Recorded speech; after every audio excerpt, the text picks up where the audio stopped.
What are some of these interests? I'm sure some of you may not have an idea.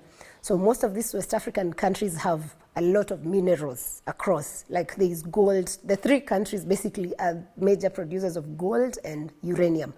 So much of it was going to Europe, and that's why these leaders felt that a lot of what was going on in terms of business exchange was benefiting the West and not the citizens. So that's why the coups happened.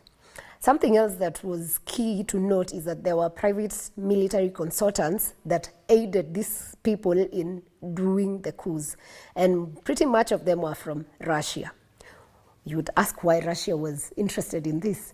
Of course, Russia as a superpower that's fighting for its place in the superpower of nations wants to make sure they sort of kill the European influence in Africa.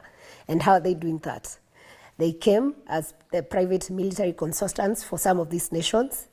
They did not put up like military bases, but they basically came in as private troops. So they are not officially like military from Russia, like Russia saying we are sending our troops. No, they come in as privates.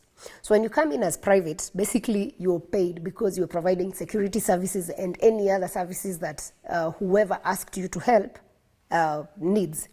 But when you go, like the way you see in Kenya, we have, let's say we have the Nanyuki Air Base for the British.